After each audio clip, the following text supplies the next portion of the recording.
What's up guys, Woo here, back again with another Division 2 video. Welcome back guys. Today's build, I'm focusing on the Rigger gear set, which is the new addition to TU12. And again, upon first impression, I weren't too, again, overwhelmed by the Rigger gear set. I feel it's a kind of like a, again, hardwired knockoff, but still, does it have some value? I thought, let's put it to the test and see what I can conjure up with this gear set. So guys, if you enjoyed this build, you enjoyed this video, thumbs do really helps me, it helps the channel. And of course, if you're new to the channel, drop the woo bomb on the sub button, ding the bell to be notified when I upload my shizzle. Guys, let's move this. Now peeps, this is my take on the Rigger gear set. Now, as all of my builds are open to interpretation, there's not a best in slot bullshit, which some people do. I don't do that, I just showcase what I have for you. Now, Rigger gear set, I feel that it has some value. Is it the best in slot? Of course it isn't. I don't feel it is. But it is fun, it is situational, and with the right skills, you have a really, really solid setup. Now, I've done heroic content, I've done a legendary mission with this, and it's fared very, very well. So, hence me at that point sharing it. So, Demolitionist, I feel, is perhaps the best way to go with the gear set. I feel it offers one skill, an elevation of damage, which is nice to have, and showcases it in its true form. That's 0 cooldowns of the artillery turret. So, Demolitionist, artillery turret, your go-tos on this, in my opinion. Now, if I had the capacitor, guys, before someone says, you don't have the capacitor, I don't have it. No, sorry, guys, I need to farm a little bit more. I need to get my ass back in the summit. But with that being said, if you have the capacitor, use that for that extra skill damage. It will really help. If not, guys, Harmony is your best option, and I've opted for Pestilence as my secondary, simply because of the, yeah, we know, Plague of the Outcast is beautiful. Now, guys, 0 offensive, 0 defensive, 6 utility stats. This is a good build, guys. It really is. 726k armor, 300k health. Let's go through the build. We'll start with the mask. It is China Light Industries Corporation, 15% explosive damage. You can see, guys, with this, it's skill damage, skill haste, and some more skill haste. Now, you have two options, in my opinion, how to set this up. You can go down the route of skill damage and status effects. That would help. It would prolong the damage from both skills. That's a good option. Or you can go down the road of skill haste to get your skills back quicker. So you have options how to run with this build. I went down the road of just skill haste. But again, guys, let me know what you think of the status effects route. So guys, China Light is just, you have to have it on there. If you run with the artillery turret, you've got to get explosive damage. Explodey booms need to be on this build. Now in terms of the knee pads, Wyvern Wear, of course, 10% skill damage. Skill haste and skill damage, as I've said, you can replace skill haste for status effects if you wish. I went for skill haste on this build. Now the Rigger gear set, what's it all about? So 15% skill haste is the 2-piece bonus. 15% skill duration, 4-piece is Tend and Befriend. Now, interacting with your deployed skills grants the skill 25% skill damage for 10 seconds. This buff cannot be refreshed. Interactions include using deploying the skill, changing the skill's target, or healing the skill.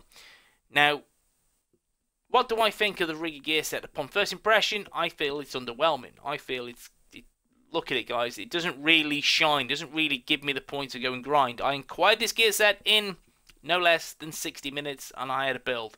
So, I feel a little bit underwhelmed initially, but I have tested this, and I feel with some skills, it offers great value. And this primary skill, it really does. So, guys, this is the gear set with skill damage everywhere. I feel skill damage is the go-to on the build. It has to be skill damage. It has to be it just inflict more damage. Simple. I won't go anywhere else. Your secondary attribute, again, toss-up, status effects, or skill haste. Now, the gloves, guys, again, the song remains the same. It's all about skill damage. Get skill damage everywhere. Now, the chest piece talent is a little bit different. So, again, we've got the core attribute, which is skill damage, and then we have skill haste, and then we have best buds. So, we increase the damage from 25% to 50%, and that's a nice buff to have. But still, guys, it's 10 seconds. It's only 10 seconds, which is a little bit annoying, in all fairness. I'd like that damage to be up permanently, and then this would make it a good buff. But let me just, again, reiterate how this works. It is not any additive or multiplicative damage. It is just a base damage. That is it. Just a base damage buff, and that's a little bit frustrating when you look at other chest piece talents. For example, we're going to talk about Kinetic Menton. We're going to talk about Glass Cannon. They will offer you more. They will, guys. They will. So the chest piece is not. It is not a shoe-in on the build. So I would, again, if you're going to test this out, let me know what you think in the comment section. Look at other options with this. Look at, again, Kinetic Mentor. Look at Glass Cannon. They'll offer you some decent options. Again, Glass Cannon, 726k armor. Need to be a little bit careful, but still, something to look at while setting your build out. For me, on this build, I've used the chest piece to see how effective it is. And it's okay, but still, high ends are perhaps better. Now, in terms of the lovely backpack, is again skill damage and skill haste, and the talent is, which makes this quite viable for quite a few skills, and that is complete uptime. Cancelling your skills will reset their cooldown. Now, I have one skill this will greatly benefit, and one skill it will not benefit from. Now, this is really good if you're using a turret as an example. You're going to get some good value out of this, and again, the artillery turret and the backpack, perfect. That means 0 cooldowns. It's a complete uptime build. Now, I feel, again, this is a good way to roll. However, look at the backpack. Sorry, look at the back. Look at the chest piece talent. Look at the chest piece. Look at the options that you have. So you have ways and means, again, to change this around and make it more convenient for you. Now, again, what you could do is just use, if you wanted to, you could change maybe the knee pads for a piece of rigor again. But I wanted to go full bore with this and utilise both the chest piece and the backpack talent just to see what they're capable of. I'm not telling you they're the best in slot. I'm not telling that, guys. I'm telling you this is how it works with these particular pieces, i.e. chest and backpack. And it has value, but you can add more value if you go down the route of high-end pieces. Or you also have the option of the Memento backpack, which, again, it's all about getting them trophies. If you can get them trophies, guys, then you can potentially get some more damage on this. So, and again, you've got more survivability and more weapon damage, etc., etc. So yeah, you have some good options with that, especially if you're solo. I think solo play, Memento backpack is potentially quite decent, but still, guys, it is what it is. I like that complete uptime. I like that zero cooldown. It's ace. Now, guys, okay, let's take a look at the weapons.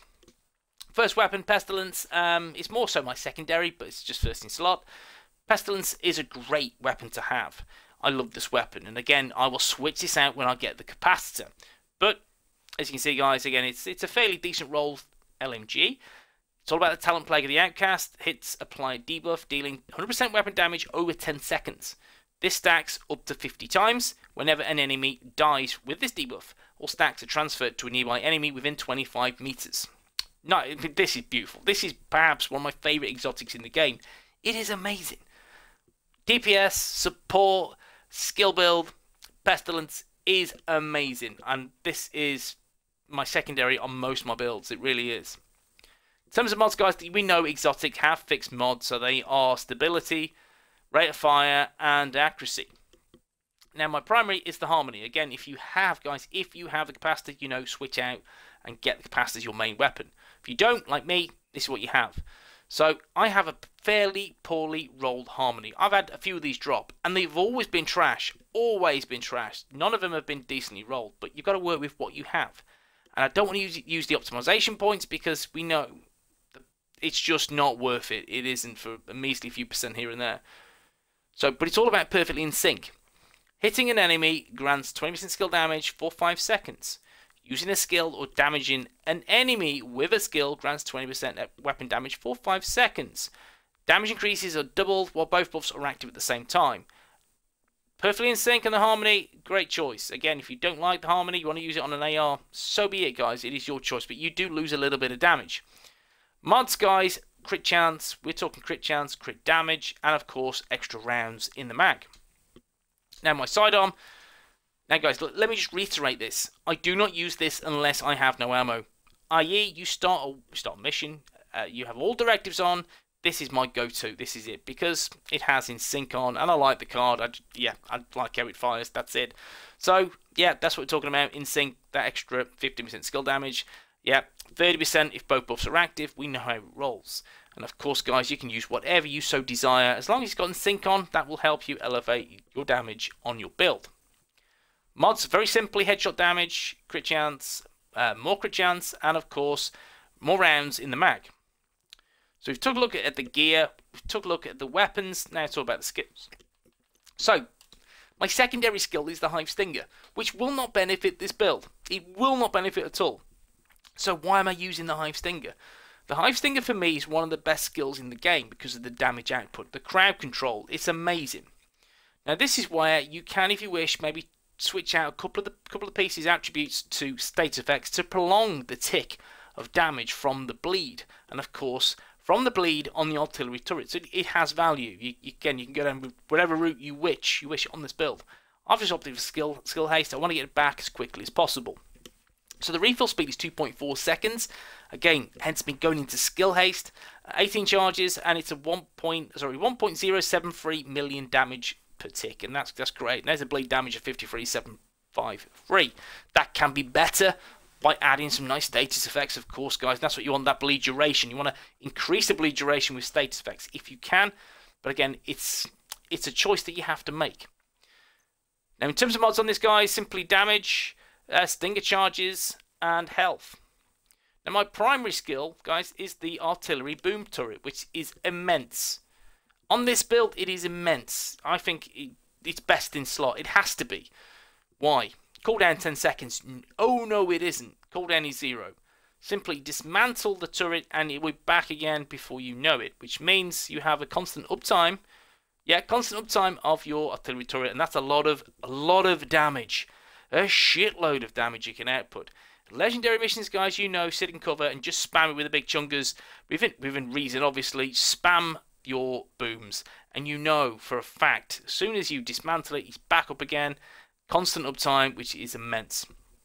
Now you say 3.284 million damage, close to 3.285 million. Again, this could be bettered by different brand sets, different pieces on the build, but it's in a good place as is.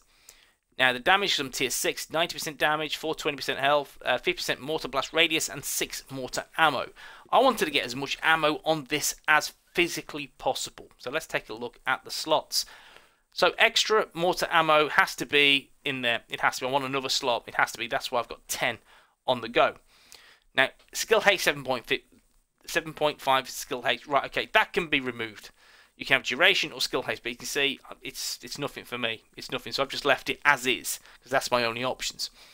But for this one, you need that 10% skill damage mod. Get that damage mod on there, which is great. Again, for other choices, you could go damage, burn damage, yeah, whatever. But damage, it has to be the shoe-in from the demolition specialization to get that 10% damage. It's non-negotiable. Get it on.